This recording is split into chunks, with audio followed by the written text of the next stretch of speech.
I'm very pleased to ask Denis from an organization whose name I can never pronounce. I apologize. I always put an extra syllable in it, but a comrade from Ukraine. Over to you, Denis. Thanks for inviting me, and I can pronounce the name. So I'm from Sotsialnyi Rukh, which is translated as social movement. It's a socialist organization in Ukraine, and I'm also on the board of the editorial board of the Commons Journal. And I've been involved in different leftist activism for more than a dozen years. And actually, the day we meet today, it's 19th of January, and it's the day that had this significance, not just in Russia, but in other countries as well, in Ukraine as well. And from what I know, there were commemorations also like beyond the post-Soviet space, like in London, too, because it's a day when Russian neo-Nazis in 2009 assassinated Stanislav Markelov and Anastasia Baburova. And they, both of them were leftist activists. Markelov was probably the most prominent leftist human rights activist, lawyer, defending lots of cases of people who were in need, who were oppressed, who were shunned by those in power and by the most xenophobic and racist forces in the country. So he defended the victims and their families who fall to this neo-Nazi street terror. He defended people who were affected by the Russian war crimes, say in Chechnya. He defended people in courts who were victims of police brutality, riot police attacks, and so on. And he was one of the most significant figures on the left democratic anarchist stage in the post-Soviet space, and I had the chance to meet him once. It was some European assembly before the European Social Forum in Kiev, and he seemed probably the most joyful, cheerful person I've ever met. Somebody that could be completely applied this Gramsci's notion of pessimism of mind, but optimism of will. And actually, in half a year, he was killed by a bunch of Russian Nazis together with Anastasia Baburova, who was actually a Ukrainian citizen. She was from Crimea. She was a journalist and eco-anarchist, anti-fascist activist who she was very young, but she already had a long way gone for lots of activism. She was already involved.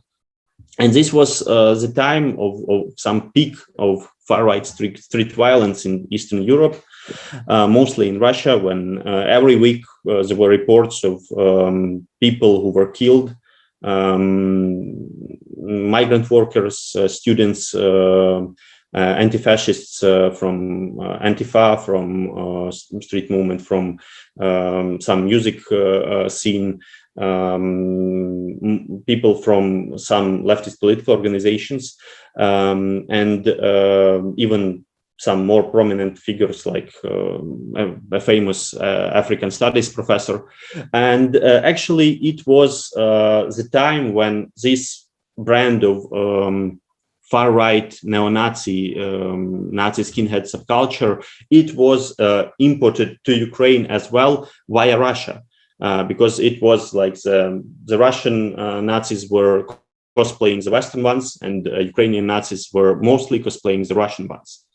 And again, this was some point where this street violence was enormous, and afterwards, especially after Stas and Nastya, Stanislav and Anastasia were killed, it was some kind of feeling that now the Russian states is doing something to suppress this level of violence, but this was very superficial, because actually the killers of Markelov and Baburova, they were people who were curated from the Kremlin, and some of their associates of these killers, they are now, one of them is somewhere, one of these curators is somewhere in this proxy so-called Donetsk Republic.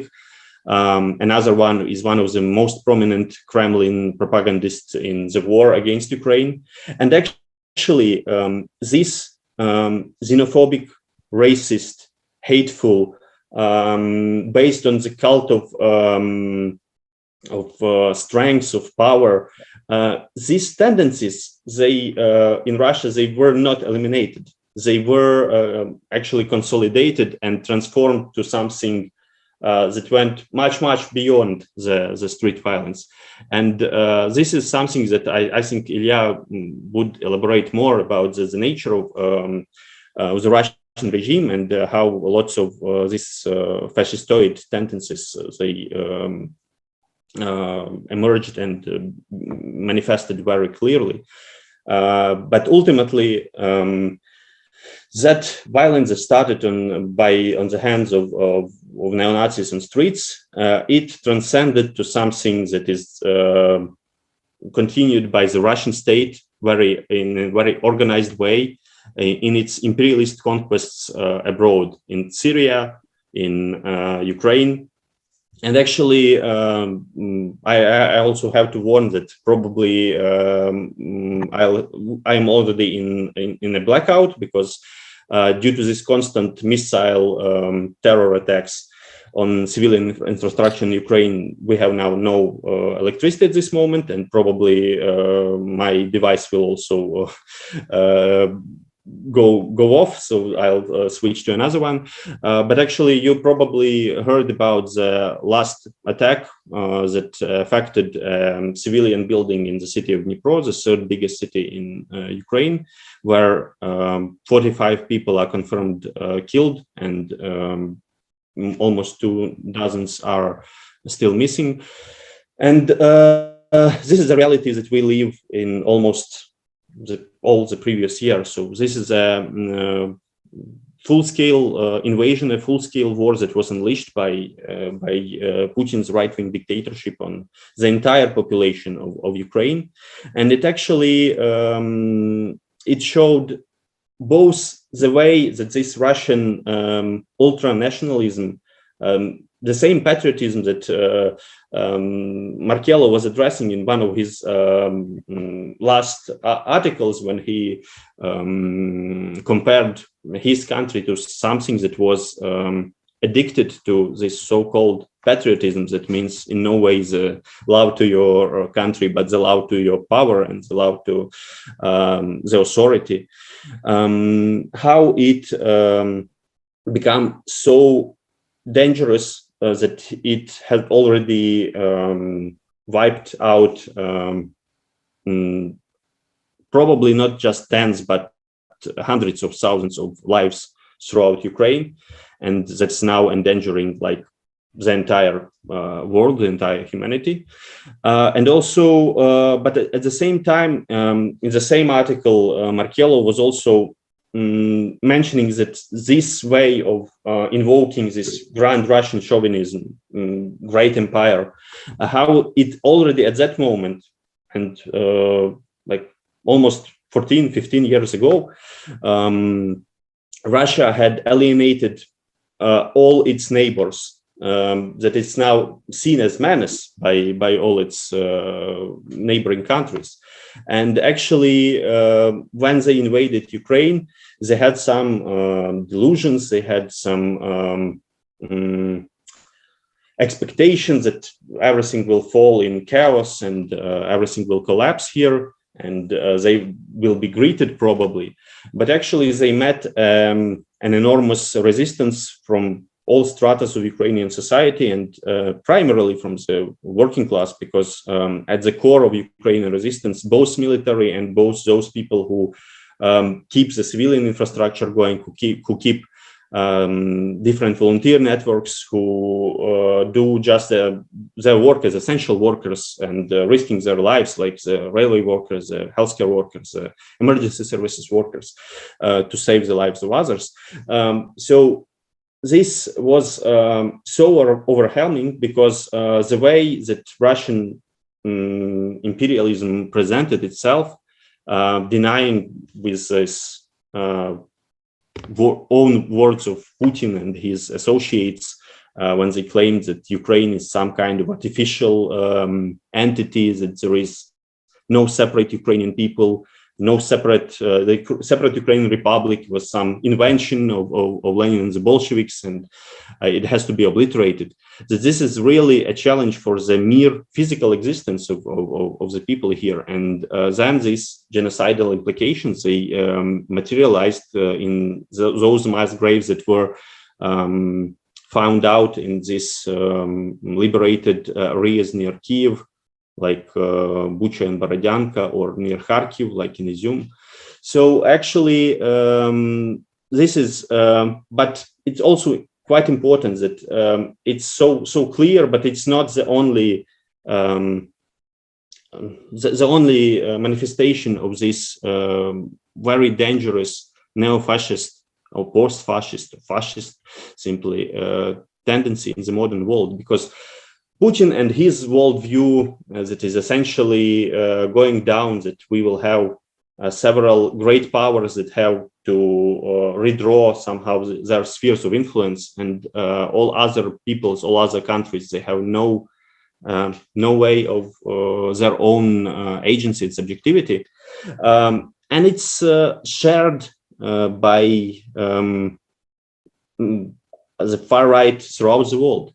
And it's not a coincidence that Russia has become, Putin's Russia has become some kind of beacon for the majority of European far right, including openly, explicitly neo-fascist and neo-Nazi forces. But it also finds its very similar minds and similar aspirations in the American far right, in the likes of Trump, Bolsonaro, Viktor Orban, Narendra Modi, and you can continue this list.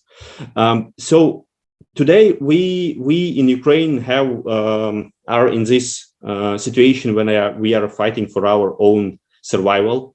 And again, on behalf of those groups that I'm involved to, and our friends like the anarchist solidarity collectives who are doing different types of military and humanitarian work, providing aid for people in the resistance, and also people like internally displaced persons, people from the war-torn regions.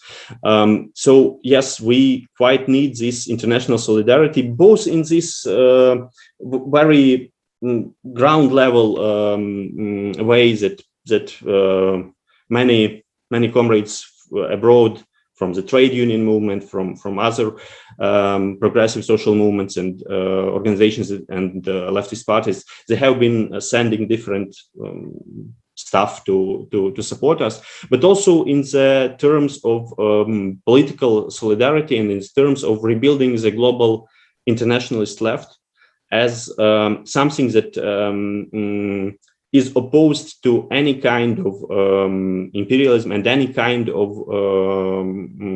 far-right ideology, not just to the Western one, but also to those who pretend to be something like alt imperialisms, but actually they present no alternatives. They represent the same very dangerous fascist ideas, maybe even in a more distilled form, like Putin's Russia. And I think that you will have lots of questions to clarify, so I'll be happy to answer when we have this feedback. And also I'll be very happy to give the floor to Ilya, who has a very great analysis of these trends inside the Russian society and regime. Thanks. Thank you so much, Denis. That was really good. Okay, and thank you for finishing on time. Okay, so now we will hear from Ilya, and I should have said I will be holding signs up as to how much time people have got left, both in this bit and in the general discussion. So, Ilya. Thank you so much, comrades, for organizing this event. It is very important for the Russian left, for the Russian anti-war and anti-fascist activists. And today, in many cities, like from Berlin to Paris, from Wien to some US cities, from Tbilisi to Vilnius, you have various actions of protest, of solidarity with the Russian anti-war and anti-fascist movement, and of course hundreds of Russian activists who find themselves abroad after the forced immigration from Russia. They're actively taking part in these events. So I think that Denis brilliantly explain the story of Stanislav Markelov and Anastasia Baburova, and I remember as a person who was active for many years on the left in Russia. I remember that moment when they were killed. I remember the first huge demonstration of protest, a huge anti-fascist demonstration in the very center of Moscow more than 10 years ago. And I remember unfortunately, how during these years, during this more than decade, the Russian state, the Russian society moved more in the direction to the current semi-fascist condition and to the current war. So we can see retrospectively how the suppression of any elements of the self-organization in the society, how this suppression of the trade unions, how the suppression of anti-fascist, environmental, feminist, and so on movements in Russia, how the rise of the chauvinist, imperialist propaganda in our country, how they prepare the road to the current terrible invasion to Ukraine, to this massive crimes as the recent crime in Dnipro, where the more than 40 people, 40 civilians were killed by the Russian bombs. So, in fact, now after the 24th of February last year, this sad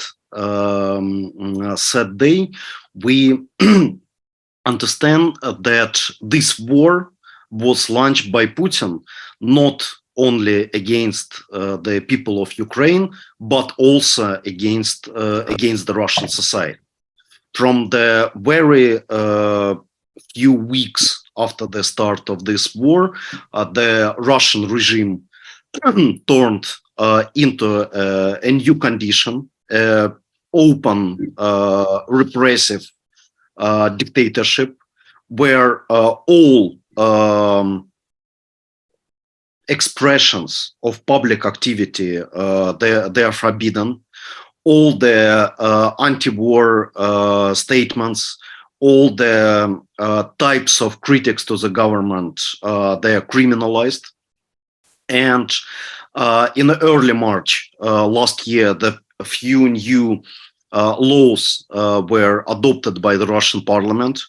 One called the law on discreditation of the Russian army, and another referred to the redistribution of inaccurate or fake information about the actions of the Russian army. So what it means in reality?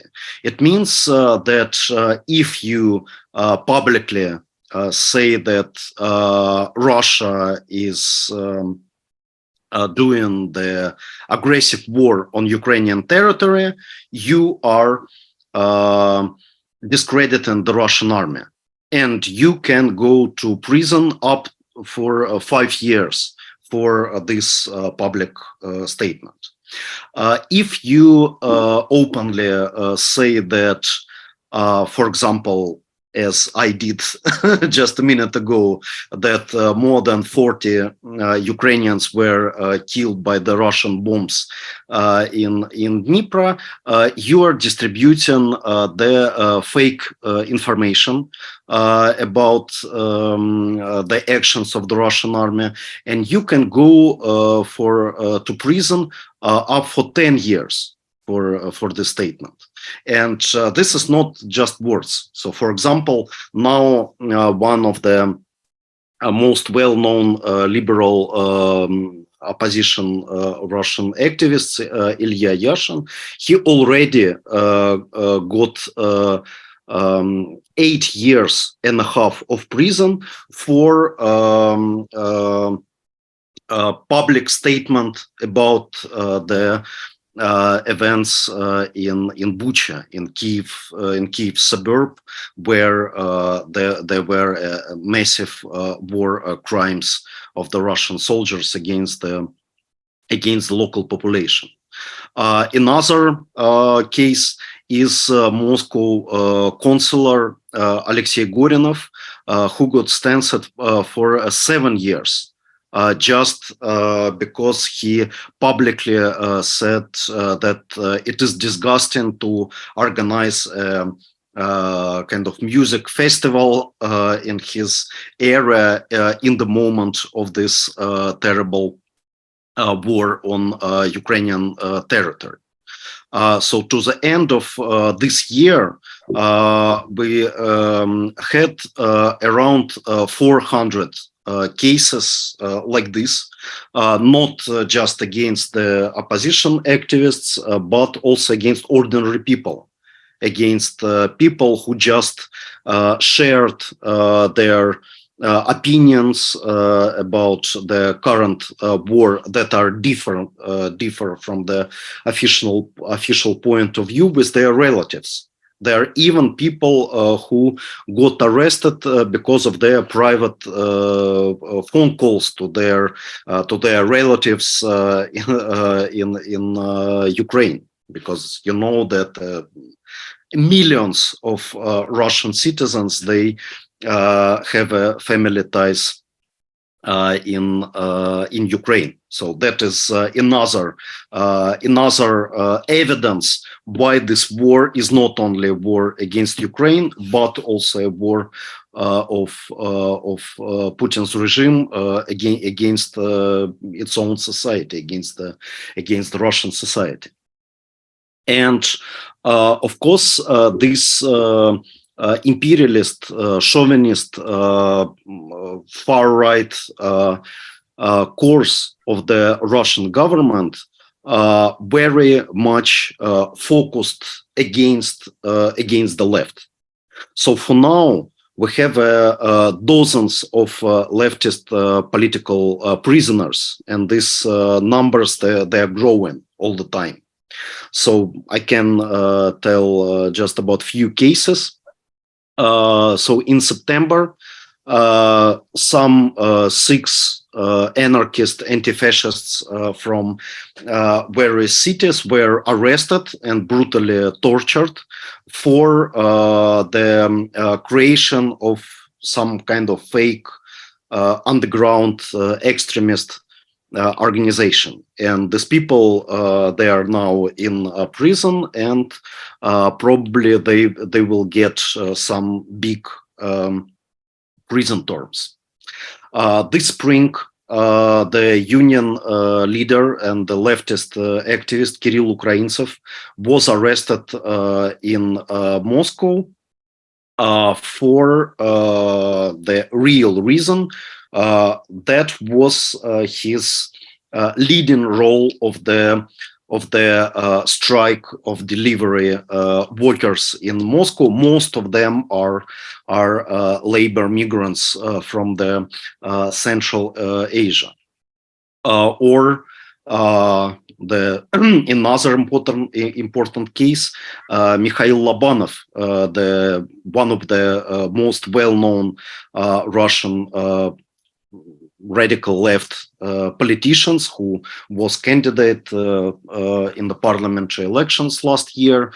He was arrested and beaten just in the very late December last year, and now nobody knows what will happen after. Maybe he also will be the subject of some case against discreditation of the Russian army or something like this.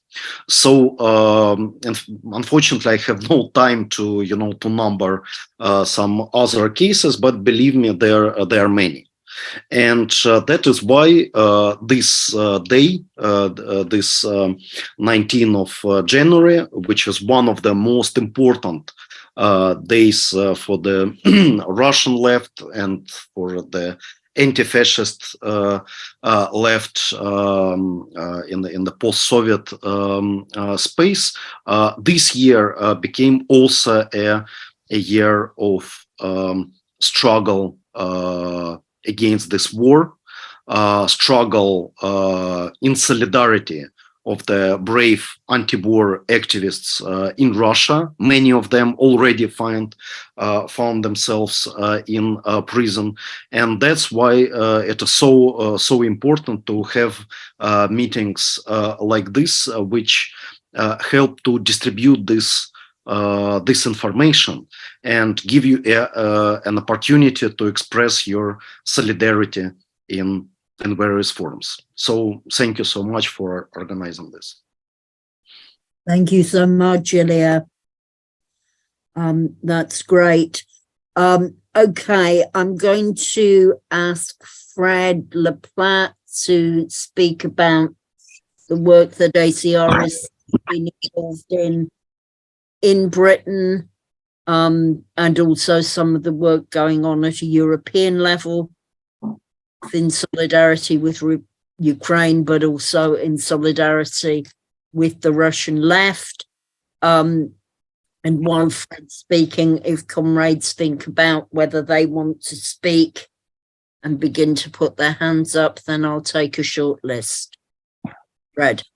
Okay, thanks, Terry. I just want to express my solidarity and sympathies with the comrades from Ukraine and Russia. I mean, and explain the positions of ACR, anti-capitalist resistance, in relation to the war and what we've been doing in terms of solidarity work.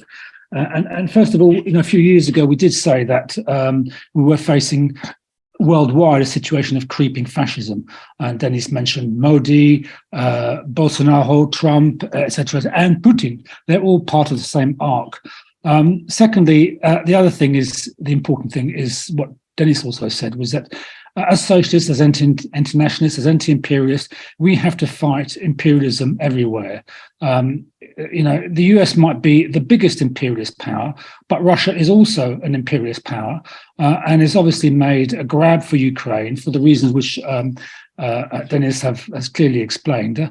And it's our duty as socialists and internationalists to oppose that. The war in Ukraine is a war against occupation, against the destruction, against the genocide, actually, which is happening in their country. It's a war of national liberation. And as socialists, I think we need to be clear that we support, as an international, we support liberation struggles wherever they are. We support the people fighting their liberation of their country against an oppression, against an occupation by a big imperialist power, Russia in this case.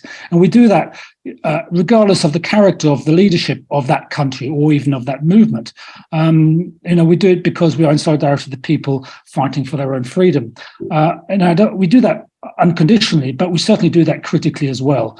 Comrades have probably heard in other meetings or read elsewhere, that socialists, trade unionists, anarchists in Ukraine have been fighting for against the labour law reforms, which the government is introducing, prompted by our own, anti-union government here in Britain, they are also opposing the neoliberal term of the Zelensky government. And we do that here as well. So the solidarity is unconditional, but it can be critical of the government and the leadership of those movements leading those resistances. Now, if we start by saying that resistance is justified, then there's two forms of resistance. There's going to be civic disobedience in the occupied countries, non-collaboration, and so on and so forth. But there's also got to be military resistance against attacks, basically, and bombardments and so on and so forth.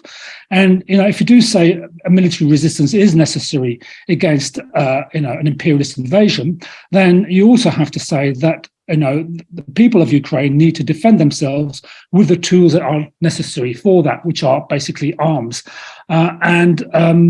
We've been clear from the beginning, and anti-capitalist resistance and others have been saying quite clearly that we support the right of Ukrainian people to get arms from wherever they need, or wherever they can do that. And they should do that without strings and without illusions. Unfortunately, at the moment, there's no Che Guevara or Fidel Castro or Red Army with Trotsky able to bring a socialist military solidarity, and the government is obliged to go wherever they can. But I say without illusions, because we don't want NATO and we don't want Western imperialism to impose a peace deal over the heads of Ukraine. And also say without illusions in terms of NATO, because there's too many people on the left now who've used the war or who believe that the war in Ukraine has given a new coat of paint to NATO and is now a field for democracy and so on. And we need to resist that. NATO is an imperialist military alliance which has got blood on its hand in many countries and is still very happy to have military dictatorships or deals with military dictatorships around the world. Finally, just in terms of solidarity, the Ukraine Solidarity Campaign has been doing a modest job, but a very important political job in terms of giving an alternative to the simply saying, well, Russian troops out, but we want peace and we want the war to stop now. That stopping the war now, in the present circumstances for the Ukrainians, does mean basically Russian invasion and occupation, right? And as long as the Ukrainians want to fight, we have to support them. It's not up to us to say when they should stop, what form of peace deal they should have, et cetera, et cetera. It's up to the Ukrainian. That's what our basis of solidarity is. Through the Ukraine Solidarity Campaign, who's raising money, who's raising political solidarity, who's sent stuff, aid through, and is getting trade unions and political organizations to support us. The other important one is at a European level, which is the European Network for Solidarity in Ukraine, which many comrades will have heard of, and also an important organization here in Britain as well, which is doing a great job in terms of providing, just simply repeating information, which is the Ukraine Information Group. And I think our role, however modest our forces are, is to precisely give an alternative political voice of internationalist, anti-imperialist, socialist solidarity with the people of Ukraine, but also saying to the people to the anti-war activists in Russia that, our borders of Britain should be open to you, as well as to all Ukrainian refugees to come here, because, you are, all of you, fighting against the far-right imperialist Russia, and that we do that, and we would do that whether it's anti-imperialist fighters in Ukraine and Russia, as well as anti-imperialist fighters in Western imperialist countries. So I'll just conclude by saying again, solidarity with the comrades of Sotsialnyi, Rukh, of the socialist movement in Ukraine. And if you are in Britain, work with us in the Ukraine Solidarity Campaign, or elsewhere in Europe through the European Network of Solidarity. Thank you, comrades. Thank you, Fred. Okay, I've got a couple of three comrades now who've put their hands up. Before I call John Raymond, who will be the first speaker, just to explain, comrades should take down any backgrounds they've got behind them. This is an access issue for some comrades. So because you disappear into the background and it makes comrades ill. So could you remove your background, John, before I call you to speak? And anybody else? I'm not sure how to do that right now. Do you want me to? You want to call on the next person first, and I'll work on taking down my background? Okay, thank you, John. I'll take Francois and then John if he's managed to do it. Francois, over to you. Hello, my name is Francois. I'm an international photo reporter, but I'm also working with a group called Promote Ukraine. And I think it's really important to join our forces all together against Russian states, because you know that majorities of the Ukrainian people don't want to hear about the Russian people anyway.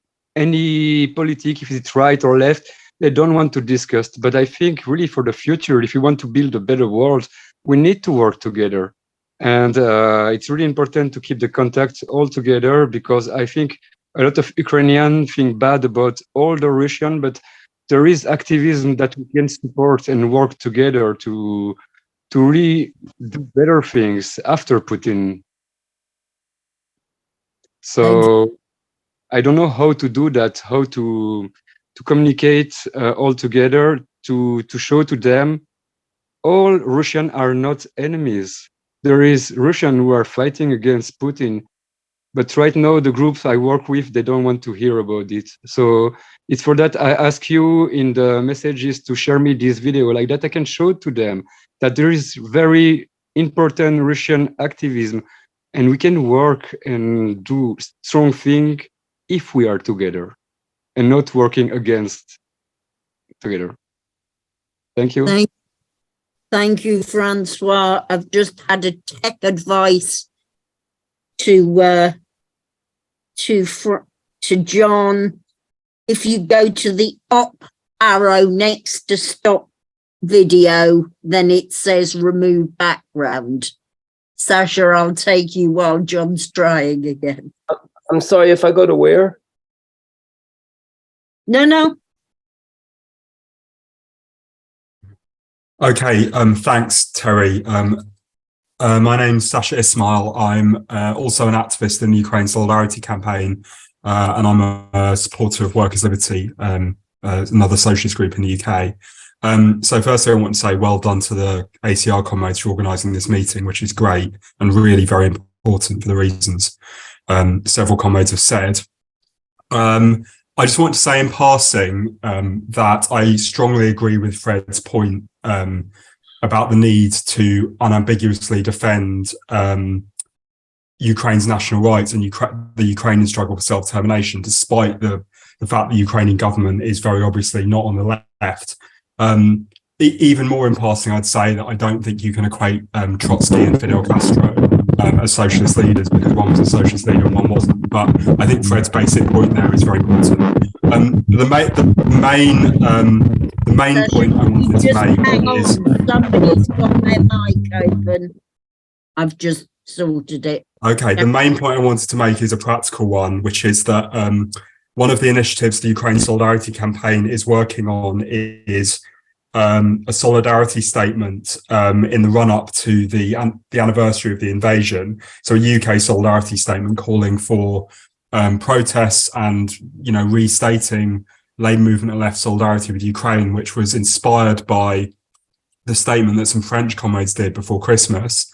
So we're working on that statement at the moment, and it will hopefully be coming out in about a week's time with some fairly prominent names on it and then circulating for wider signatures. So if you're in the UK, please look out for that and add your name and circulate, and that will be important politically, but hopefully will feed into the process of generating on the streets protest as well. Thanks very much.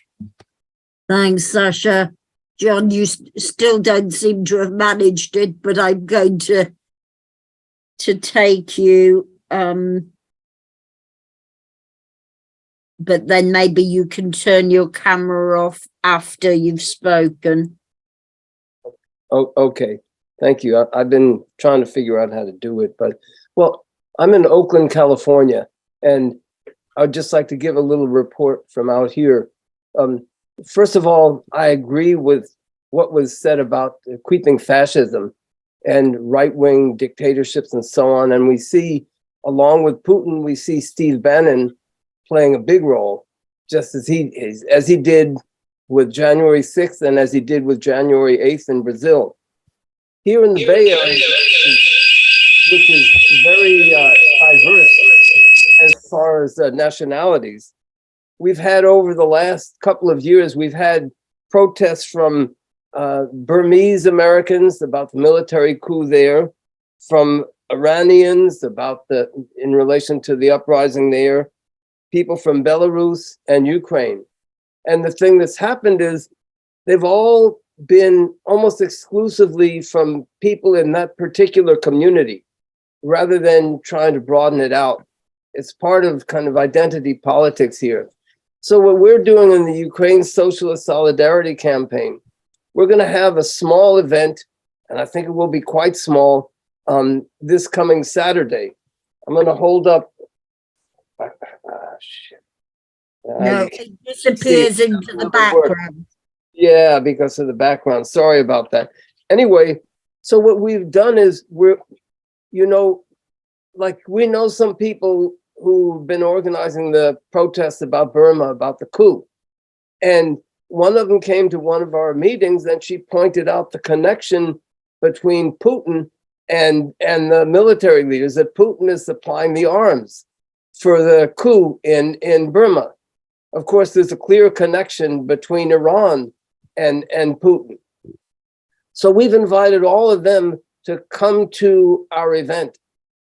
The one woman from Burma is going, well, she said she will be coming, and she's going to be speaking at a meeting of the Ukraine Socialist Solidarity Campaign.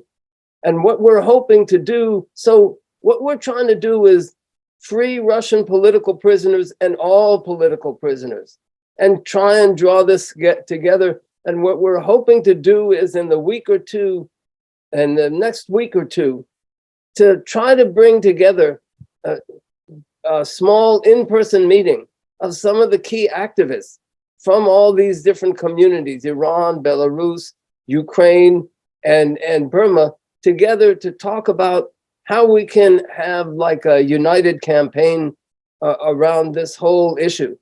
So that's just a short report on what we're doing here, but we will definitely be sending around pictures of our event on Saturday so that comrades in Ukraine and in Russia can know that their voices are being heard here in Oakland.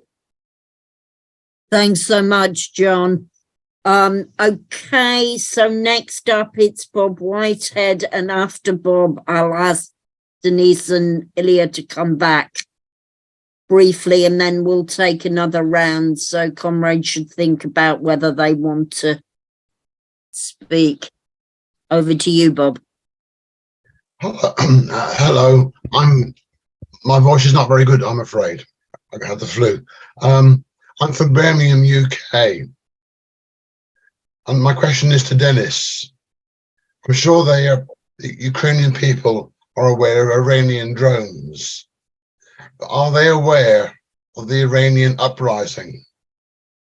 I say this because in Birmingham recently, we've had very, very many large and militant Iranian demonstrations against the regime. And at a recent one, they were also flying the Ukrainian flag.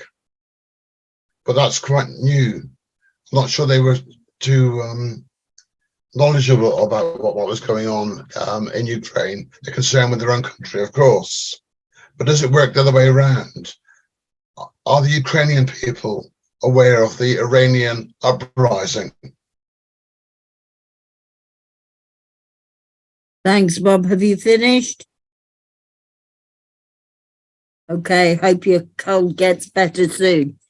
Okay, great. So, and Cheryl has just shared with me the poster that John was talking about, which says free all political prisoners and has a series of slogans on it. Will, I don't know how easily I can share it in the chat, but if I manage to, I'll put it up for everybody. Okay, so Denis, do you want to respond to what's been said so far? Yes, I can respond to Bob and simultaneously react to what John said, because it's actually quite important to build these links of solidarity between oppressed people throughout the world. And well, that's a big challenge, and that's one of the main tasks of the leftist movement, to bring this particular struggle to a common one, because there are really many interconnecting things. Yes, as Russia was supporting and is supporting the Myanmar or Burma military dictatorship, and lots of other dictatorships throughout the world. And this issue with Iran and solidarity with Iranian resistance, I would say that people are generally aware in Ukraine about it, but it's still not enough. And people from the leftist and feminist milieu, they tried to highlight this important issue that actually hundreds of thousands, if not millions of people in Iran have been in resistance to their fundamentalist authoritarian regime. And actually there was a statement by Ukrainian feminists in solidarity with their Iranian sisters. And it was also signed by our organization as well, ultimately, but it was initiated by some feminist initiatives. And again, we had some kind of this kind of events, like, for instance, when our comrade Taras Bilous was together with, I think, Wafa Mustafa and some other activists from the Syrian and Kurdish background. And also then there were some rallies in Germany and possibly some other European countries where there were people who have fled from Ukraine or who have been living in European countries or studying there, and they were joined together with activists from Palestine, Iran, from the Kurdish community, and who tried to promote this idea of joining all these struggles and not diminishing any of them, but actually empowering all of them, and speaking that we are not just for our particular case, but we are actually for a general united global front that will be really anti-imperialist, and not in that way that the word anti-imperialism has unfortunately got this meaning in the latest years. Oops. Sorry, was trying to do something and it didn't work. So thank you so much, Denis. Ilya, do you want to comment on what's been said so far? No? No, not yet. I mostly support what Denis just said.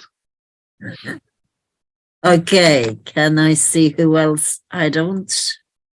Sorry, I'm trying to do too many other things. I don't.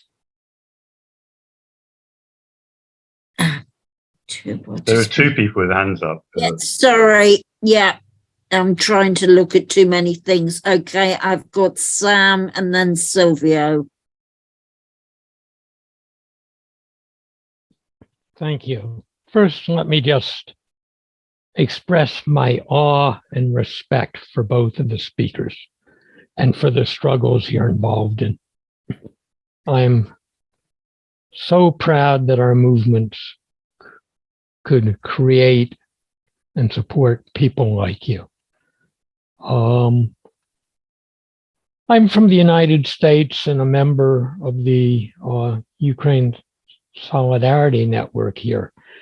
And way back when, published something in the British Solidarity group, which is presumably still on the web, about the Maidan struggles. But I've been doing health work with both Russian and Ukrainian researchers for many years around the AIDS epidemic. And one of the things a little distressing to me is that working on an article about some of the future health problems in Ukraine, I wanted to put in some language about how this would be a problem also for many Russians who are going to be suffering from PTSD and many other problems over the coming decades. None of my Ukrainian colleagues would let me put those words into the article. I mean, I can understand why emotionally, but nonetheless, it's the kind of thing we should all be aware of. The other thing I want to talk about is that while supporting and being active in all the solidarity work with Ukraine and Iran and Russian left and you name it, we also have to take down the fascists, for example, who are in powerful positions now in the US House of Representatives. And to do that, ultimately, we've got to take down capitalism. And what I think would be useful at some meeting like this on an international scale is to start discussing how we can make our work of solidarity of the kinds we're talking about become a material force and a real part of the struggles of labor groups and of the oppressed groups within our own countries.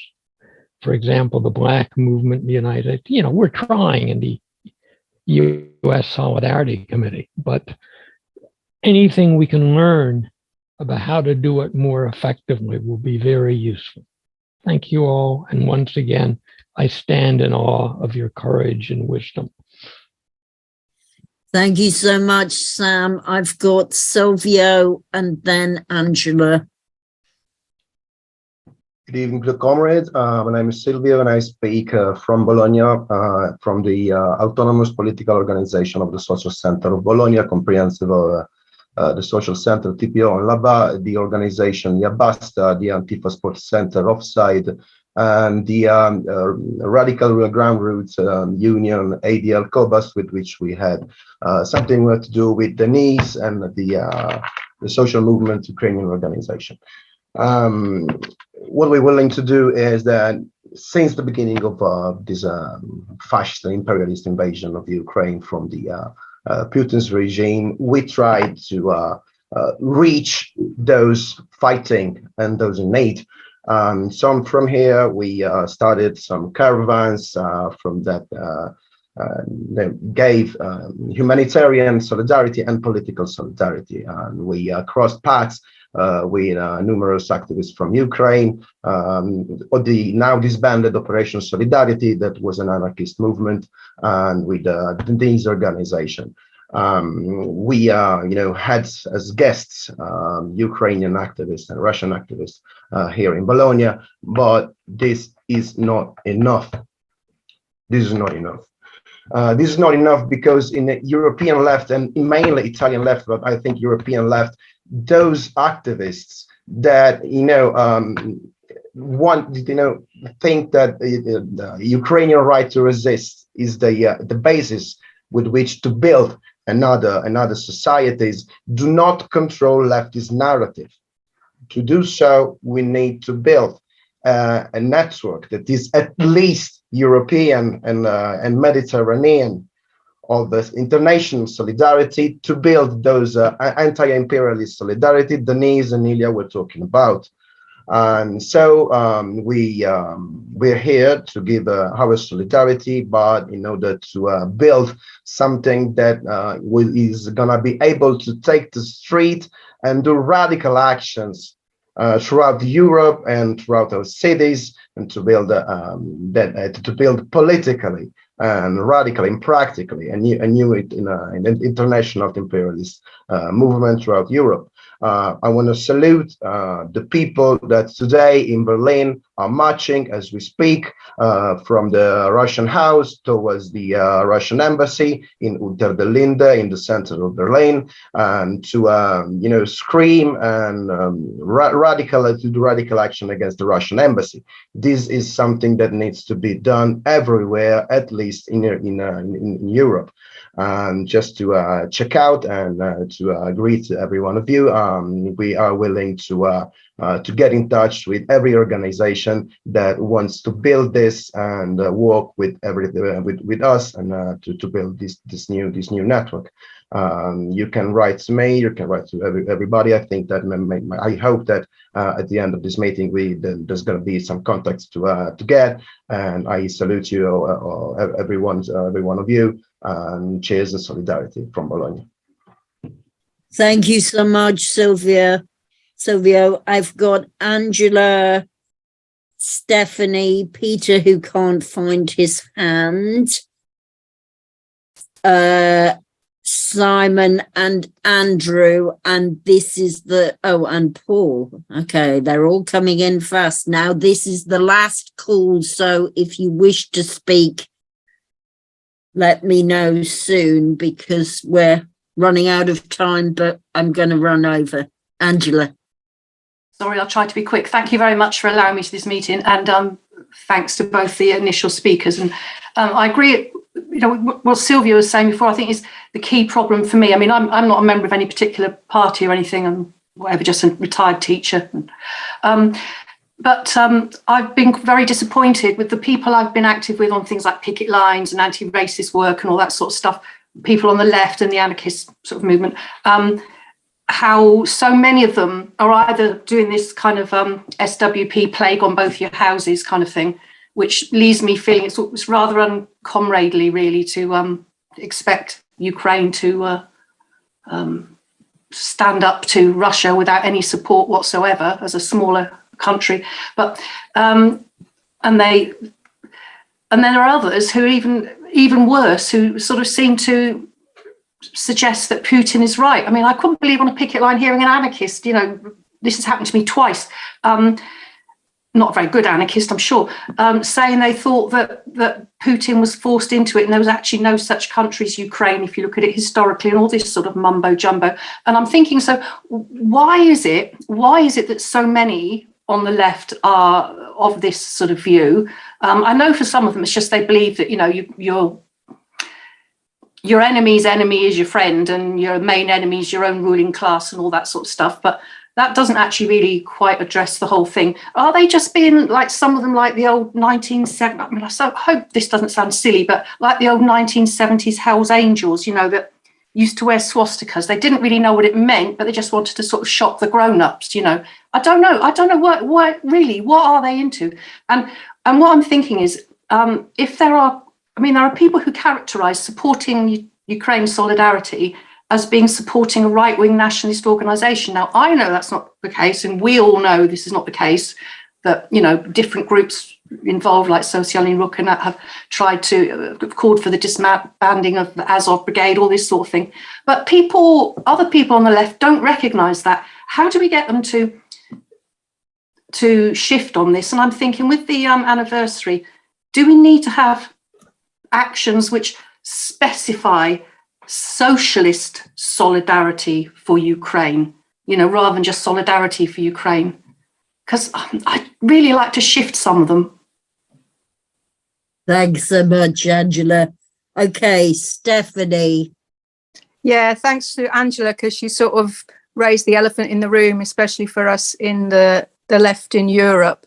Fred gave a very obviously logical explanation for why we have to support Ukraine, and yet in our country and across a lot of Europe, our voice is in a minority in the left, and we're having to battle against the Stalinists and against exactly this, it's pro-NATO and, our enemy's enemy is our friend as Angela's explained. So my question actually is, has that filtered through?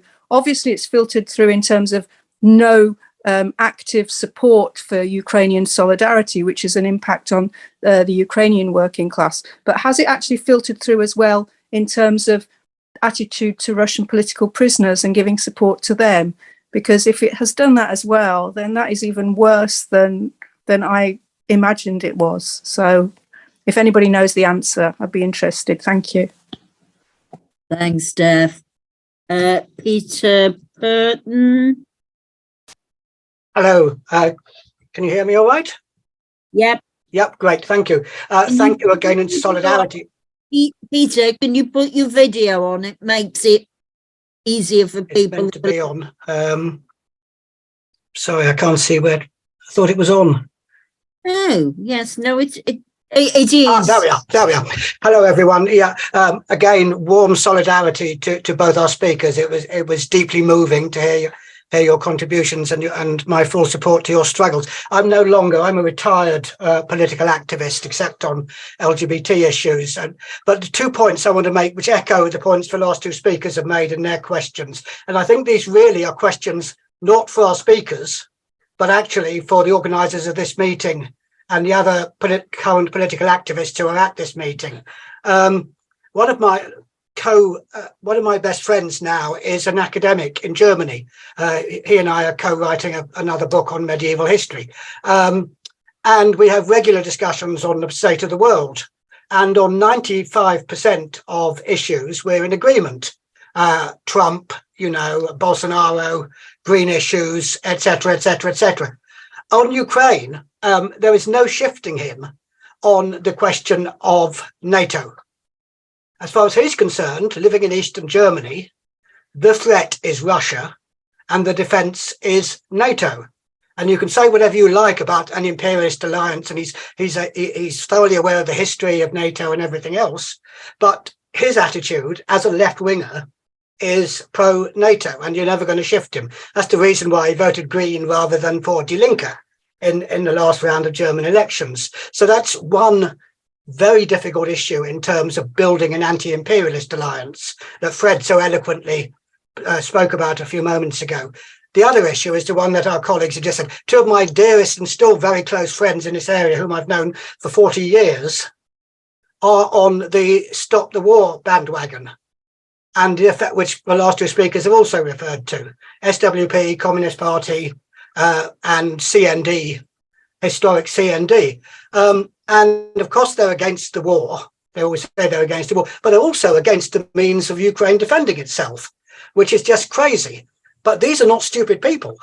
And I think the problem for the British left and for those of us in this audience from the UK is that how on earth are we going to break through the blockage that the wrong position that Stop the War's adopted has put on the left getting a bigger voice in this struggle? At the moment, we're not just a minority, we're a minority of a minority of a minority. Those of us who have the right view on this argument. And it just stymies everything you want to do.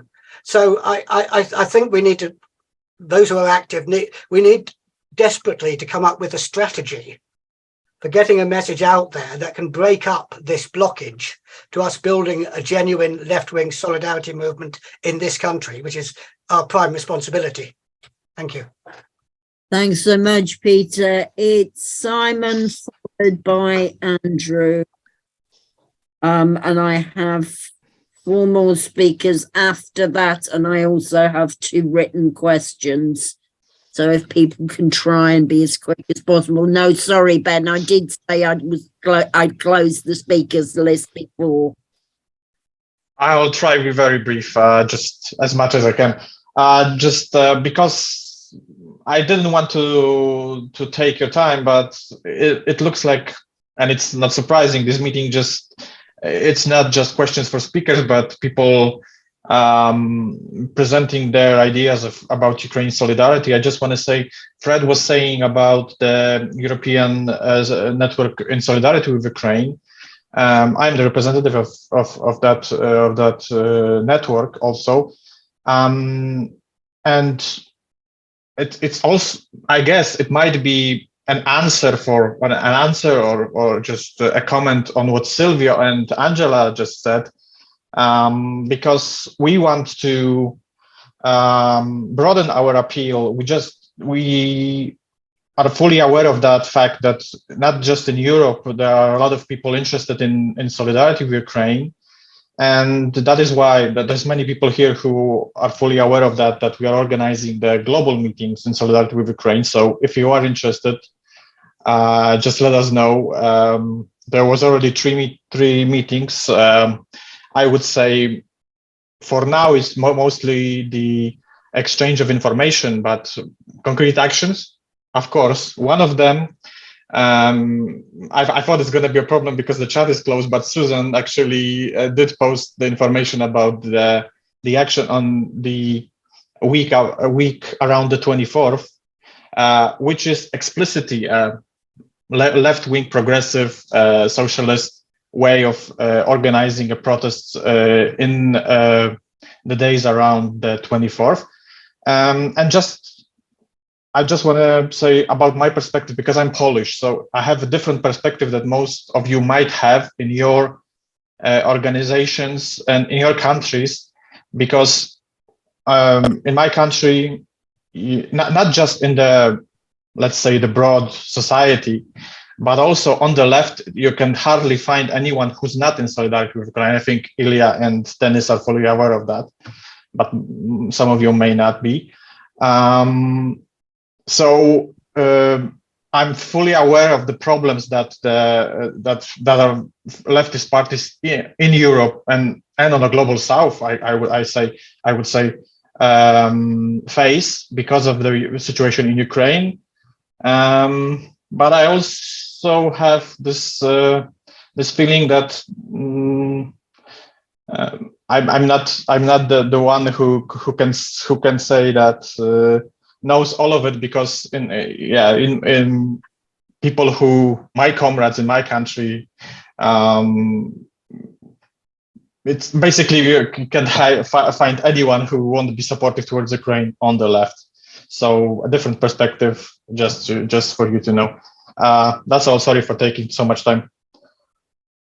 No problem. Andrew. Yeah, just following from the last speaker, I have yet to meet someone face to face on the left round here who is not in solidarity with Ukraine. I mean, there's a few tankies around, but, they're very quiet at the moment. I mean, the whole reaction of ordinary people. I mean, for example, there's a kind of leftist game place, that does some Dungeons and Dragons and stuff like that. They've organised fundraisers for Ukraine, and these are young people in their early 20s, and this is just a normal reaction. I have seen online, including one person who was a very dear comrade, who's gone completely mad on this, and she's now totally anti-Ukraine. Well, I think it is pretty rare. I mean, just to continue, my own group, right? I'm a member of the editorial board of a more centre rather than radical left magazine called Chartist. We've stood with Ukraine. We have Chris Ford in our latest issue of our magazine from Ukraine Solidarity Campaign, and there are undoubtedly people who have these views. What I am interested in is what Fred was saying earlier about an appeal that's going to go out nationally. And I would imagine it's I hope it's signed by respected comrades like John McDonnell, and people like him, and the sort of people who are part of our broader network in the Another Europe is Possible. I think that is something I could raise. I'm a member of the Labour Party. I could raise in my Labour Party meetings. And I'm very encouraged by this meeting because I think it is very good to see so many people come along. And just finally, I mean, I noticed in France, I'm a member also of the European network that the last speaker described, only a member on the internet. But I noticed that people in France like Clémentine Autain and people like that have come out with pro-Ukrainian statements. So I don't think, to be honest, we're not talking about very many people who are campists. I think it's a minority. I mean, just finally to conclude, from where I live, Ipswich, we sent between 12 and 14 coaches to stop the war, big demonstrations about Iraq. Stop the war just doesn't exist around here now. Thanks, Andrew. It's all then Talmadge, then Campbell, and then Bob. And I've got a couple of things in the chat.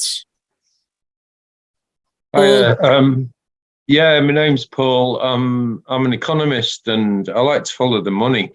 And it seems to me, this is a genuine question. I'm not saying this is what I believe, but for decades, the world's billionaires have acted together. And they are acting together now and impoverishing all of us, it seems. But then the war in Ukraine is presented as a war between the Russian oligarchs and the Western powers, read, Western billionaires. And I'm wondering, for our presenters, to what extent do you believe this? And do you think any of the billionaires are actually losing out? Maybe Putin is, maybe he's not. I don't know. And also, it seems to me if nobody's losing out, then we don't see any end to the war. Obviously, all the United States military industrial complex are benefiting from the war. So the US is supportive of the war. I'm looking for an exit strategy, and I just don't see one at the moment because too many people are making money out of it. So genuine question. I'm not. I actually think that the presenters know more than me. Thank you. Thanks, Paul. Talmadge. Yeah, thanks, folks. I just wanted to say thank you to Denis and Ilya for their comments and express my solidarity with you in Ukraine as well as with the Russian workers against the Putin state. I think Paul's question about the economics is an important one, although I've heard people like Richard Wolff and David Harvey make arguments that were, in a sense, I think, reductive economically by putting the economics ahead of what the actual political struggles on the ground are, which doesn't mean we shouldn't pay attention to it. We should. But I think that in this case, clearly the evidence shows the oligarchs are losing out, both in Ukraine and in Russia, which is why they tend to be falling out of windows or falling down stairs, it seems, with great rapidity. But having said that, I want to echo what Angela was saying, Angela Sibley, because I think her position is what I've seen a lot. And by the way, I just want to say greetings from soggy California. We are drying out here briefly. And I think that the biggest frustration I've had, and thank God I came across you guys, is losing friends with some comrades over the Ukrainian issue who were, if not Putin supporters, embodied the position that we saw in the Reform and Revolution put on by DSA that says, well, we support Ukraine, but we don't support NATO and NATO arms to Ukraine to defend itself. And I've said this before, this is a contradictory position that all of us can see in this process. And it seems to me that I've been struggling to figure out how to grapple with this myself. And I keep coming back to Hegel, the dialectical process, and try to understand that you can chew gum and walk at the same time, and that you can attack Russian imperialism as well as Western imperialism. and that we have to do both. And I hear that from this group, that I think this is a clear understanding here. I think what's missing from this is two things. One is a really advanced theoretical understanding of the struggles involved, both historically, economically, politically, in a way that makes a coherent sense to people on the ground. And the second is the practical aspect of what to do with folks who are not just involved in our solidarity work, not just involved with refugee work, but really give, and I've said this over and over again, what is our vision of the future? What is the vision of the world we want it to be? Because I think that's what's missing in every debate I've been at, is asking the question, what is the world we want? What do we want to see? I mean, I'm disgusted by Code Pink's, nonsense that they've been putting out, which is almost pro-Putin propaganda. I've been disgusted with the Black Agenda report in the United States with what they've been putting out. And I disagree that these are minority positions. I think these are actually a majority position for people on the hard left. And I've argued vociferously that they have to be opposed at every level, both theoretically and practically, because I think it doesn't do Ukraine any good, doesn't do the Russian workers any good, and it doesn't do our movement globally any good to tolerate this kind of nonsense, when what it does is really defeats the ability to fight back against forces of fascism. They love nothing better than to watch us fight among ourselves. We know that. And so whatever we can do to create a coherent, cohesive logic, a narrative, a story, and I've said this before, one last point, is that we demonize NATO all the time. And I think, what's his name just brought that up, his friend that sees NATO as a support for Eastern Baltic countries. I've had Polish students as a retired professor. I've had Polish students, I have students in the Balkans, all of which say the same thing, is that we love NATO because NATO keeps us safe. And if the left cannot figure out how to keep people safe, if they cannot figure out how to deal with the military, with the issue of war, then we are sunk in being able to talk to people when real issues like this, with real lives that are being lost, come up. And that's what I see, is I see it flailing around like a fish on the beach without any practical understanding of either war, military strategy, soldiers, etc. Unlike we saw with Trotsky and Lenin, who really did understand these issues at the time. I'm not saying we should go back to that, but I think we should think about that. But that should be integrated with our understandings of a peace movement, should also be integrated with our understanding of the war, of self-defense, if you will, of fighting back against fascism violently if necessary. I'll leave it at that. So, thank you, Talmud. Campbell and then Bob. I don't like to say something I do. I think sometimes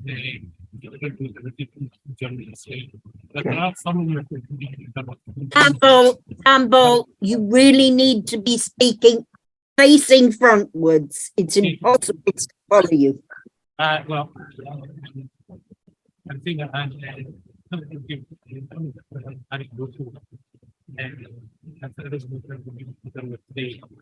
No, Campbell, it's impossible to hear you. Okay, I'm a bit slower now. I'll do some of this and go through. I can't, and I wish my here on the BBC. There are folks and some BBC journalists in Russia that, even speaking off the record, to people who don't support Putin and who don't support his invasion of Ukraine, might say that they would draw the line at giving up Crimea. What would the speaker say to this? Thank you. Okay, Bob. Okay, I want to develop an argument.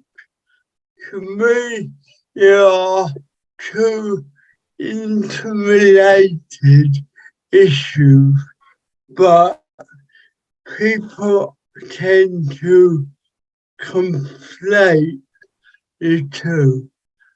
First of all, there is solidarity with Ukraine, and in my opinion, that is precisely what it is.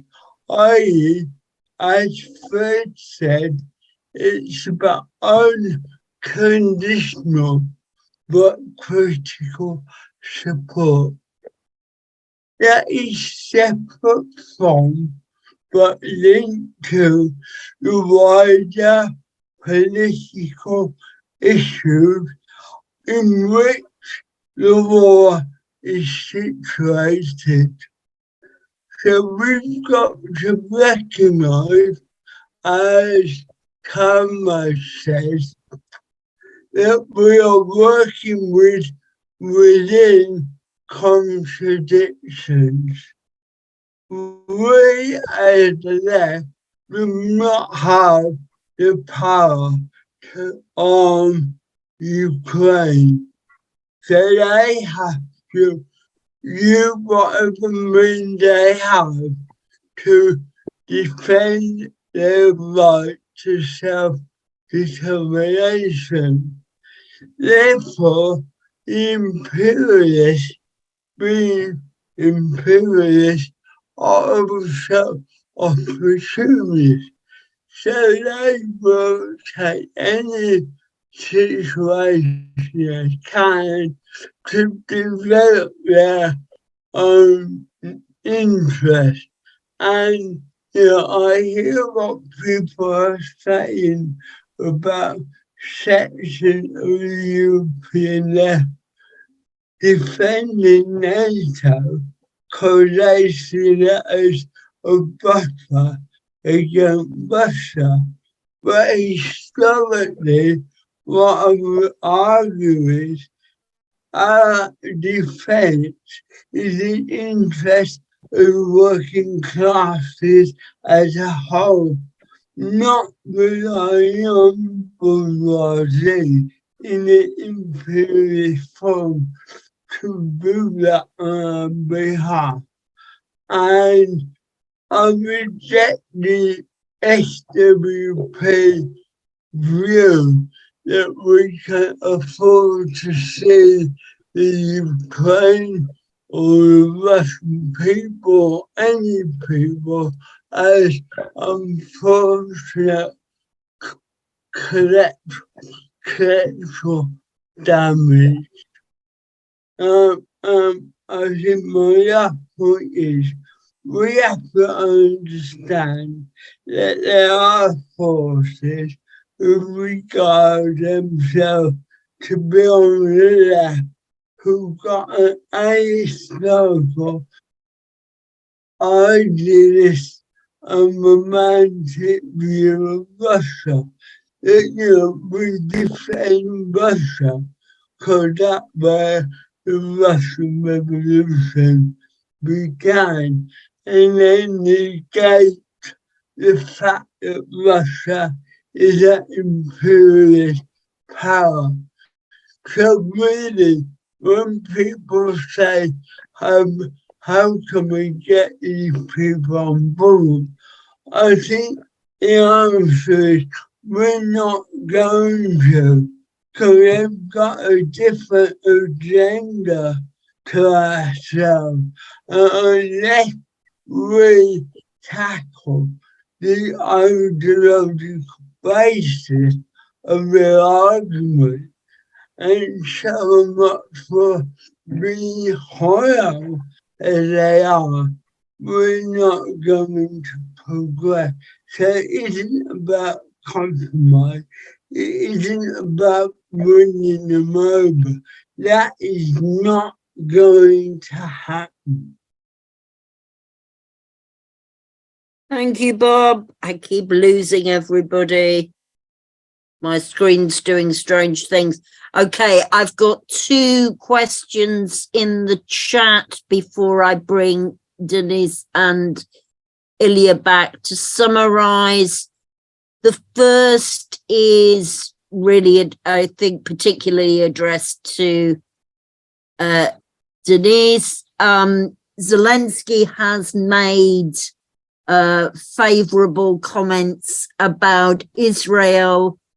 To what extent is that accepted generally within Ukraine? What critique is there of that? And secondly, to both comrades, I guess, some forces, I guess mainly amongst liberals, but perhaps broader, have called for a cultural boycott of all things Russian in solidarity with Ukraine. What do people think about those tactics?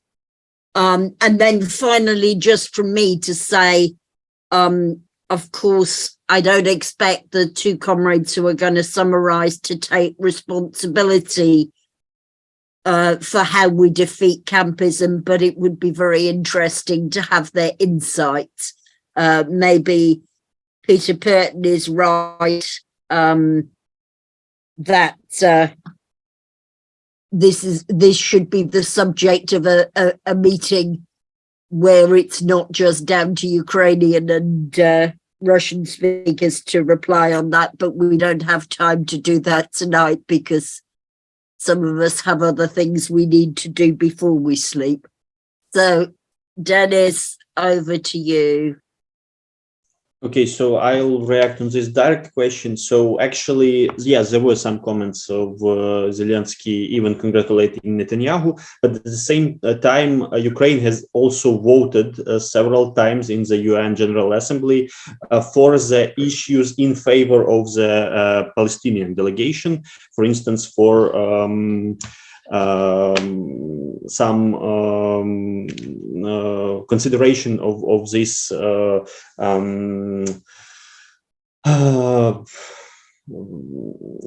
the results of the Israeli occupation. So actually, it isn't some kind of very coherent position of Ukraine that is 1% pro-Israel and at this moment, pro-Netanyahu government. On the contrary, as Israel has a very dubious position regarding the war of Russia and Ukraine, and actually tries to be very nice with both, and maybe more nice with Russia. And it's expected that Netanyahu, who has old connections with Putin, will go even further to this way, that this will develop further. However, it's really another challenge that many people here aren't very sensible to these parallels, that actually the same arguments that are brought by Israel to defend its war crimes, like we are targeting only military targets, no civilians. The same is done by Russia.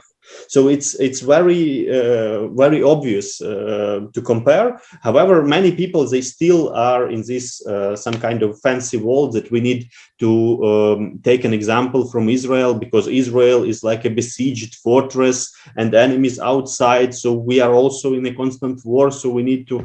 However, I don't think that this position is going somewhere further than beyond this middle class bubble in the social media. And regarding all other things that have been said, first of all, many speakers, they noted out that there is a widespread resentment of Ukrainian refugees against all Russians and everything Russian. It's understandable in a way, because many of these people, they felt betrayed even by their own relatives in Russia, who they tried to call them and they had no empathy, but instead repeating yourself Kremlin propaganda. And many people, they were also putting lots of hopes that maybe there will be a huge anti-war movement in Russia and it will somehow stop the war or overthrow Putin. And then they, in the first weeks of the war, of the full-scale invasion, the anti-war demos in Russia, they have been suppressed. And then these people, they become very frustrated and felt that they are abandoned by Russians. However, I don't think that in this line we can also mention some hopes that were put into this idea of some kind of palace coup, that maybe these oligarchs who are losing out, that they will somehow try to push Putin. But actually, we saw something on the opposite. Yes, there are some minor oligarchs falling out of the windows, but the major oligarchs, they coalesced around the regime. And actually, we see no, contrary to what many Russian liberals were delusioned, the Putin's regime is exactly the product of these times of Yeltsin's, Putin's criminal accumulation of capital. So it's some kind of again collective body of the Russian ruling class, that is this nexus of oligarch capitalism and siloviki, that's the heads of the security services. And in this line again, I think that this position that is like we need to cut every tie and never speak with any Russian, it's unwise, irrational, and counterproductive. But actually, it has under it these problems with these structural hierarchies, when very often Russian oppositionists, especially Russian liberals, are given more priority and more voice than even the Ukrainian side, yes, in many European venues. And again, this brings more resentment into these Ukrainian refugees. But actually, there are Russian initiatives like the feminist anti-war resistance that are very sensitive to giving the voice to the people who are suffering, and they are very delicate in approaching the Ukrainians. And the majority of Ukrainian activists abroad who work with them, they have no problems. For instance, what Silvio mentioned, this demo today in Berlin, it's organized like commonly by Ukrainian and these Russian feminist, mostly socialist activists, because again, in this way, contrary to typical Russian liberal, who is very egocentric and everything is around him, and he is the main person to decide what post-Soviet space will do. They try to really be humble and to give the floor to the Ukrainians and to other peoples like Belarusians, Kazakhs, and so on. And here we come to the next issue, that the issue of this solidarity and the necessity to also go beyond this, to understanding that the struggle with fascism, it stems from the struggle with capitalism. Because again, about this like getting away with everything Russian, for instance, Ilya's analysis of fascistization in Russia, or Grigory Yudin's, it's much more deep and much more thoughtful than, for instance, very popular in liberal circles, Timothy Snyder's. Timothy Snyder is very superficial, but he's very popular. But he essentially doesn't give any understanding of what fascism is, because he has this liberal notion of fascism. He, for them, fascism is some kind of abomination, something that goes like away from just like capitalism, as they don't recognize it capitalist roots. And again, this is really what's all this is about, that we need to combine and to show this struggle against imperialism, struggle against fascism, how they are interconnected into a broader anti-capitalist program. And again, it was mentioned that we need this alternative. What kind of world do we want to see? And we tried to connect our political demands regarding Ukraine in this war with a more broad vision what to do with the world. That, for instance, sanctions against Russian fossil fuels, they must lead not to replacing Russia with some another fossil fuel military empire, but to going through a socially and environmentally just green transition, and to look beyond just some Green New Deal, to look to some eco-socialist perspective, and also look how, for instance, our important demand, we have this campaign for writing off Ukrainian debt, how the debt cancellation issue is haunting not just Ukraine, it's haunting the multitude of the global South countries. And again, this is another way to bring these bridges of solidarity with people throughout the world, and to challenge actually the neoliberal capitalist status quo, because inside it, we cannot we can do some small adjustments, but the root of the problem, it will be the same. And actually, what I wanted to maybe sum it up, yes, that's why it's important to rebuild this internationalist left, And again, I heard these problems today and many other meetings, and we've faced them as well. When you have people, not just some Stalinist tankies, they are done. We understand that there is nothing to speak with them, but people who, as if stem from a traditions that claimed neither Washington but Moscow, and now they say, but actually Moscow. Yes, everything that is anti-Western is a priori good. Or there might be some kind of caricature position that again we need to pray and to hope for the West, because the West is somehow more democratic and superior, so it will be still better. But actually, it's about addressing the issue of the neoliberal capitalism and that world system that is built on it. Again, it's a system that is very unequal at its core.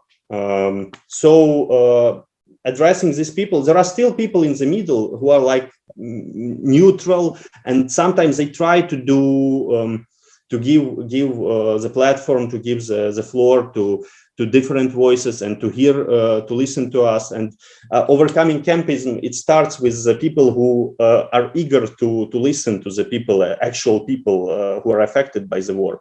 And again, to people who are eager to do their concrete analysis of the concrete situation and not just to resort to some dogmas and some cliches. Again, there are some neutral international leftist media that have covered some. For instance, there was a question about the repressions against Russian leftist activists.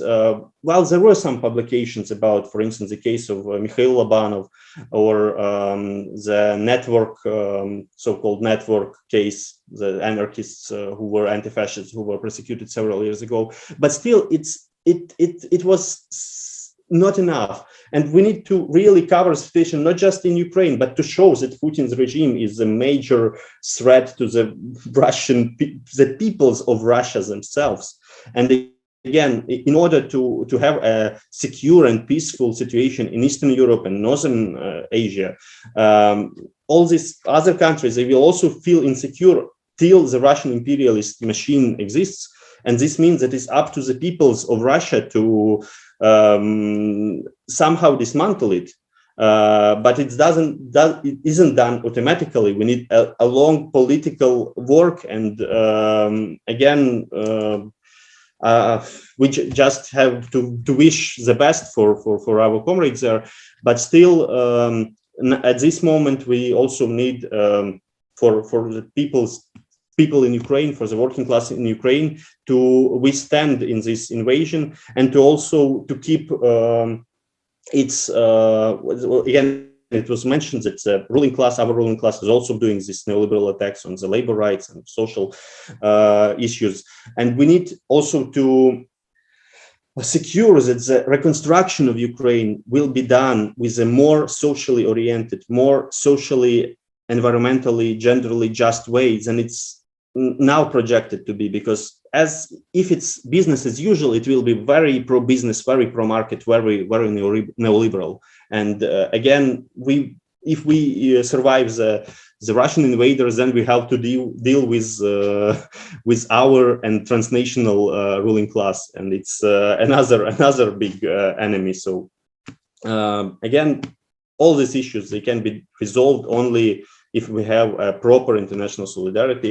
And that's why such meetings are important, and I hope that it will result in more really material things that we can cooperate and struggle throughout the world. So thank you once more. Thank you so much, Denis. That was amazing.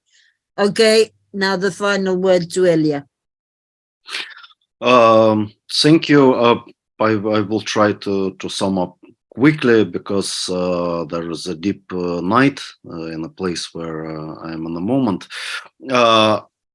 I think the discussion today was very interesting, and the comments were very useful. Especially, I think this question of campism from my point of view, is very important, because, of course, we see a lot of this kind of reactions in various forms, not even in the forms of open support of the Russian aggression, but mostly in this kind of anti-imperialist clauses, or in the under this framework of this proxy war. Which is, and I don't fully agree with what Denis just said on this, because that is exactly how the no Moscow, no Washington translated in the current situation. So it's like no Moscow, no West. Like we recognize both sides as a kind of proxy of something, and that's why we don't call for support for any of them. So from here we see the very problem in the whole way of analysis. Yeah, and that's why this war that is something that is need to challenge the whole, let's say, legacy of the leftist anti-war movement in the Western Europe. Yeah, because all of it was based on such concepts that now somehow express their then are inadequate to the current situation. So the other important question was raised by I forget whom, one of the speakers. What is the exit strategy? You know, the main problem of this exit strategy, that this question should be addressed only to Russia, because that is the side of the aggression which during the year of the invasion never proposed any clear explanation of its goals, of what they really want. So, like, okay, you on Ukrainian side you have Zelensky's plan of peace. You can agree with it, you can argue with it, but it exists. So, from the Russian side, you all the time see this kind of smoke of lies, of very contradictory statements, without any clear answer to the question what they really want. What is their exit strategy? And I think that the reason why Russia never, proposed such a strategy is that they don't have any. That they are ready to continue to wage this war until the moment when they will have such a balance of forces that they can invent a kind of a proposal that